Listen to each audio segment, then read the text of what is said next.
Vous êtes sur Nouvelle Hope et nous vous récapitulons l'actualité de la semaine. Donald Trump a menacé les pays des BRICS des droits des douanes à 100% s'ils sapent la domination du dollar. Certains de ces puissants pays envisagent de se passer du billet vert dans les échanges internationaux. Le Sénégal a célébré la première commémoration officielle du massacre de Thiaroye, survenu le 1er décembre 1944, où des tirailleurs sénégalais furent exécutés par l'armée coloniale française. Le président sud-coréen Yoon Suk-yeol est mis dos au mur par l'opposition et son propre parti après avoir tenté d'imposer la loi martiale, une mesure qu'il a été obligé d'abroger sous la pression. Une motion de destitution contre lui doit être votée samedi au Parlement. Le bilan du génocide israélien à Gaza dépasse désormais 44 600 morts, tandis que ces exactions au Liban ont fait plus de 4 050 morts.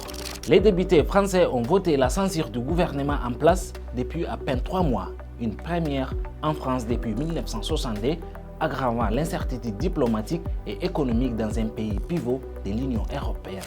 Des affrontements entre supporters au cours d'un final de tournoi de football baptisé Général Mamadi Doumbouya, chef de l'État de la Guinée, ont causé la mort de dizaines de personnes. Les groupes armés opposés au régime syrien poursuivent leurs avancées dans les provinces de Hama et de Homs. Ces groupes ont pris progressivement le contrôle des villes stratégiques reliant Alep à Damas, ouvrant ainsi la voie vers la capitale. Rendez-vous sur notre site pour plus de détails.